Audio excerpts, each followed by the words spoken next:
the rest of the minutes of this interview, I will, because I come from the Volta region. Yes. You may have heard that a lot of people say that and you're a member of the NDC, Yes. that Volta region seems to be the hub for the NDC. Yeah, it is. And yet today we're sitting here still discussing potable drinking water to think about the number of years that NDC has been, governing this country. How does that make you feel if you now have to be commissioning potable water for people, especially in the Volta region?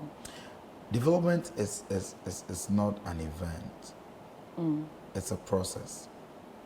So the question I ask when people make this argument is that I believe that they have legitimate concerns that in the 21st century we still have communities without water, not just in the Volta region.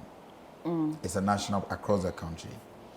But my response is, can we then look at the contributions of the NDC to ensuring that people get water? So before NDC came into power in 1992, what was the situation with water in the Volta region?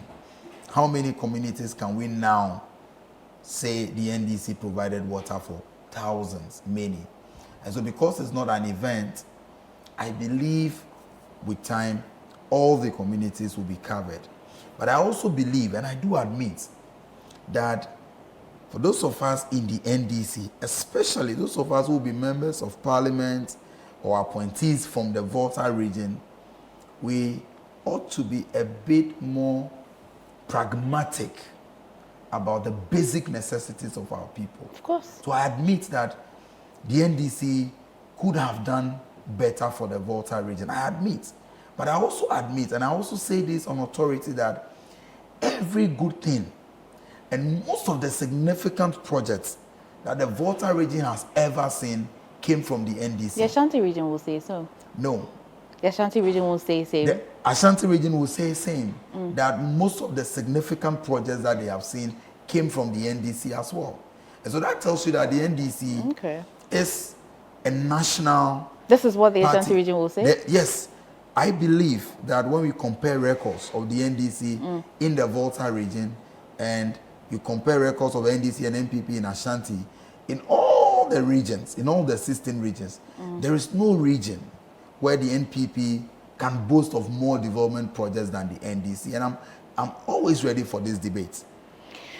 I'm wrapping my conversation. I mean, I've been hearing quite recently that the NDC didn't communicate very much a lot of their projects. This is one of the reasons why it contributed to your loss, both in 2016 and in 2020. Do you share the same view? I share the same view. Why? And sometimes. But as people, we can see when development. But sometimes when I see President Mahama, I feel like apologizing to President Mahama that all of us, his communicators, we failed him in 2016 because he was so involved.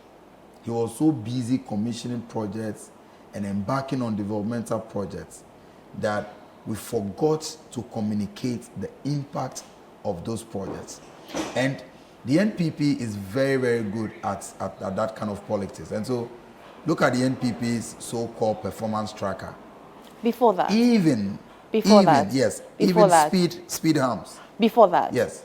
Did we have to wait for the communicators to communicate to us the positive projects or the impact of the projects that the NDC had done? Because then in 2016, just as we are lamenting today, there were complaints about inflation, there were complaints about real hardship. And you can see this in the CDD report when they did the 2016 research, so much that I don't know what the Kwesi reports said. But is this to suggest that the people could really not feel the hardship simply because you people didn't communicate the projects and the impact that the NDC-led government had done? No, so it is the case that when you are communicating projects that you have embarked on, let me give you a very practical example. So the NDC builds the KJTR market. When you communicate that you have constructed a beautiful market for the people in Kumasi and it's called KJTR. For somebody in, say, Ehi or Adidome, who may not have a direct interaction with that market, that project may mean nothing to him or her. So we focused on projecting the very, very big projects that we forgot to inform the people of the very basic ones, like provision of water. Like I'm saying, the NPP recently released what they call performance tracker. In that tracker, even painting of schools, they listed it as an achievement. Painting of schools that were built, some were even built by the NDC, just to paint it. They listed them as achievements. You people saved and chose what you decided to talk about. Because we thought, like you said, that's why I said it is a failure on our part that we did not communicate enough all that President Mahama had done. And so we thought the projects would speak for themselves. We were expecting that Ghanaians could see and hear about the Circle Dubai. Ghanaians may know the impact of Terminal 3. Ghanaians will be excited about all the other projects, airport in Ho and all of these things.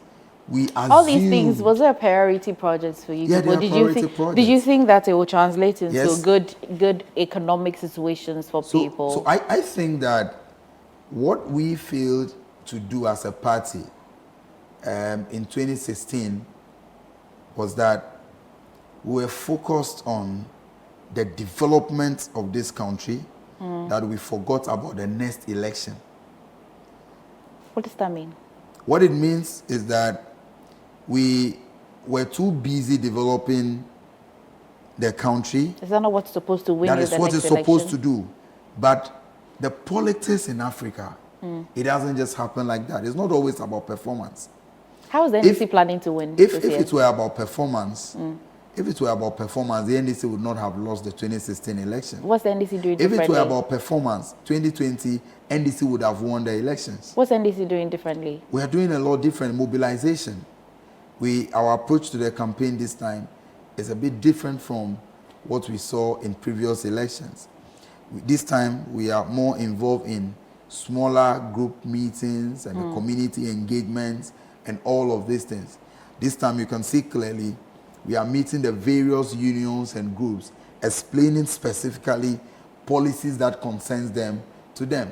For example, in 2020, when you ask a number of Ghanaians what they remember about the NDC's manifesto, people will talk about Okada.